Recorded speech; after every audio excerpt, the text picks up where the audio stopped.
सरकार ने कहा कि हम इस बार गरीबों की मदद करेंगे, गरीबों की मदद करेंगे।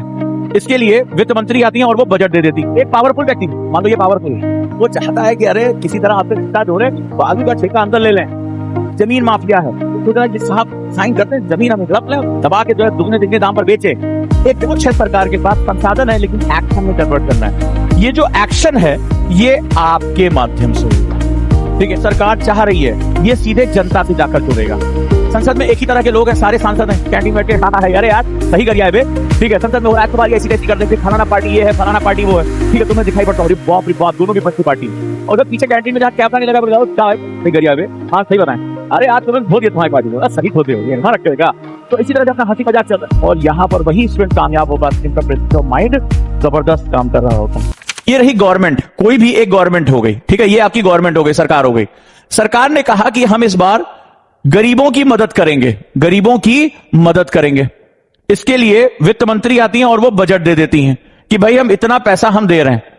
अब सब कुछ हो गया, सरकार कहती है कि हम ये करेंगे। क्यों करेंगे? अभी आपने देखा हमारे विदेश मंत्री एस जयशंकर का एक स्टेटमेंट आया है कि भारत लोक, जिसे हम लोग कहते हैं लोक कल्याणकारी राज्य की जो हमारा एक मकसद है, वेलफेयर स्टेट का मकसद है, उधर हम बढ़ रहे हैं। पढ़ा कि नहीं पढ़ा? कितने लोगों ने पढ़ा कि एस जयशंकर साहब का बयान आया हुआ है कि भारत लोक कल्याणकारी राज्य की अवधारणा की तरफ बढ़ रहा है। समझते जाना और मुझे जवाब देना, कितने लोगों ने इसको पढ़ा है? मैं जानना चाहता हूं कितने लोग अखबार पढ़ते हैं। तो गरीबों की मदद करना चाहता है। क्यों? क्योंकि इनके ऊपर उत्तरदायित्व है कि ये जो लोकतंत्र में जीत कर आए, जनता ने भरोसा दिया है, भारत को वेलफेयर स्टेट बनाना है, लोक कल्याणकारी राज्य बनाना है, सभी को बराबर जो है अवसर देने हैं, जो पिछड़े हुए हैं उनको आगे लेकर आना है। चलिए भाई, लेकिन संसद में बैठे हुए कुछ सांसद देश की इतनी बड़ी आबादी पे काम नहीं कर सकते।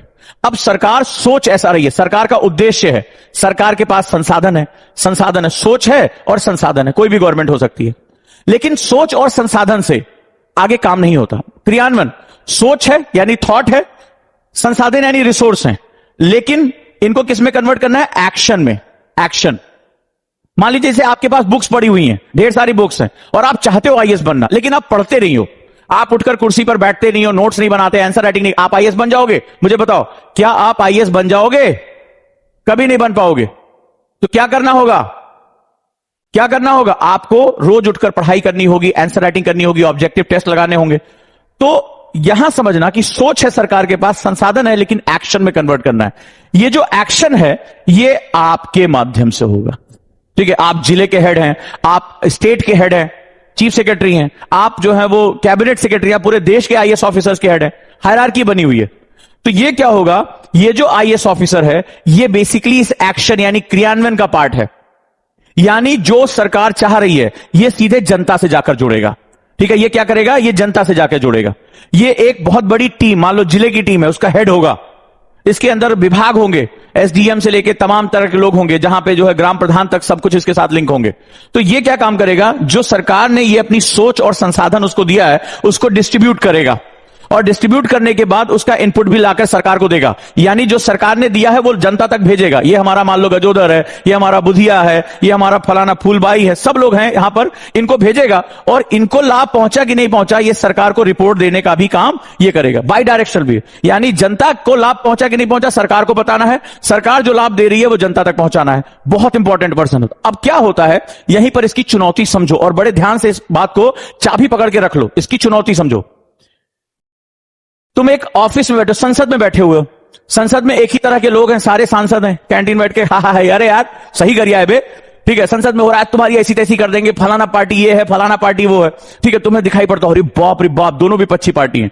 और उधर पीछे कैंटीन में जहां कैमरा नहीं लगा, क्या है बहुत सही करिए बे, हाँ सही बताएं, अरे आज तुमने धो दिया तुम्हारी पार्टी को, सही धोते हो, निर्मा रखे हो क्या?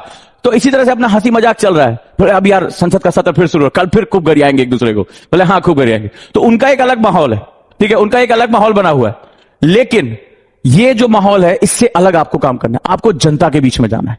अब जब आप जनता के बीच में जाते हैं तो हर इंसान की रिक्वायरमेंट, हर इंसान की जरूरतें, आपसे उम्मीदें बिल्कुल अलग अलग है। एक पावरफुल व्यक्ति है, मान लो ये पावरफुल है, वो चाहता है कि अरे किसी तरह आपसे रिश्ता जोड़े, बालू का ठेका अंदर ले लें, वो सड़क का ठेका ले ले, आधा उसमें जबरदस्ती बालू डाल के, रेत डाल के, ऊपर खाली तारकोल लगा के पैसा अंदर हो जाए। एक जमीन माफिया है, वो सोच रहा है कि साहब साइन करते हैं, जमीन हम हड़प लें, दबा के जो है दुगने तिगने दाम पर बेचे। एक गरीब आदमी है, वो सोच रहा है कि किसी तरह उसका जो है वृद्धावस्था पेंशन मिल जाए, 4 साल से चक्कर काट रहा है। एक है छात्रवृत्ति चाहता है, एक सोच रहा है कि किसी तरीके से, किसान है, सोच रहा है किसी तरीके से सरकार नहर पास करा देती, बाबूजी नहर पास करा देते, और एक बार नहर आ जाती तो हमारे खेत में भी जो है वो अन्न आ जाता, हमें किसी के सामने हाथ नहीं फैलाना है। तो देखो, तुम्हें अब इनसे डील करना है। समाज में हर आदमी की अलग अलग सोच होती है। जैसे इसी क्लास में है तो कुछ लोग हैं क्लास में कहेंगे नहीं गुरुजी बहुत अच्छा पढ़ाया, आप खड़े होते हैं, मेहनत करते हैं, हमें रास्ता दिखाते हैं। कुछ कहेंगे भाई बकवास करता रहता है, कुछ इसी तरह बोलते रहते हैं। कुछ कहेगा अरे फर्जी है, कोई कहेगा नहीं हमारे जीवन में परिवर्तन ला दिया। तो मैं तो चुपचाप अपनी बात कह रहा हूं। मुझे जो प्रश्न मेरे स्टूडेंट पूछते हैं, मुझे लगता है एक ही स्टूडेंट का मैं भला कर दूं मेरे लिए बहुत है, एक शिक्षक का कर्तव्य है।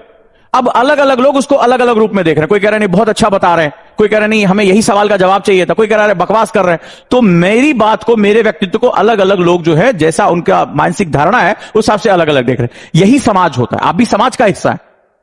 कुछ लोग कहेंगे साहब आईएएस अधिकारी ऐसे ही होते हैं, सब तो सर इसी के लिए काम करते हैं, सर दहेज के लिए काम करते हैं। कोई कहेगा नहीं परिवर्तन कर रहे हैं, कोई बोले अरे सर परिवर्तन करते देश यहां पहुंच जाता। तो आप भी उनके बारे में अलग अलग सोच रहे हैं। यही अवधारणा आपका सबसे बड़ा चैलेंज है, सबसे बड़ा चैलेंज है आपका।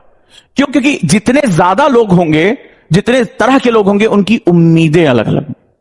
अभी देखिए देश में क्या चल रहा है, रामनवमी के जुलूस को लेकर धार्मिक विवाद हमें दिखाई पड़ रहे हैं। एक पक्ष में एक विपक्ष में पथराव चल रहा है, हिंसा हो रही है, घर जलाए जा रहे हैं। तो आप सोचिए आपको लॉ एंड ऑर्डर भी मेंटेन करना है, इतनी उम्मीदों पे जो है खरा उतरना है। यही सबसे बड़ा चैलेंज होता है। और यहां पर वही स्टूडेंट कामयाब हो पाते हैं जिनका प्रेजेंस ऑफ माइंड जबरदस्त काम कर रहा होता है। ठीक है, प्रेजेंस ऑफ माइंड जबरदस्त काम कर रहा होता है। तो आपको सरकारी नीतियों का कार्यान्वयन करना है। अब हर आदमी चाहेगा, मान लो सरकार ने 1,000 करोड़ रुपए दिया, कई लोग चाहेंगे इसी में हमारा हिस्सा बड़ा वाला बन जाए। तो आपको हर तरह के लोगों से लड़ना है। इसीलिए इस एग्जाम में परसेंटेज नहीं मांग रहा, कह रहा परसेंटेज कोई गारंटी ही नहीं है तुम्हारे मार्क्स की कि तुम इस समाज के एग्जाम में जाके सक्सेसफुल हो जाओगे, नहीं कर पाओगे। वहां तुम्हें अलग सोच, हर दिन एक नया चैलेंज, हर दिन एक नया फार्मूला डेवलप करना है। तो तुम्हारे स्कूल के कॉलेज के जो रटे रटाए फार्मूले थे वो खत्म हो जाते हैं। जिंदगी की लैब में हर दिन एक नया फार्मूला गढ़ा जाता है, याद रखना।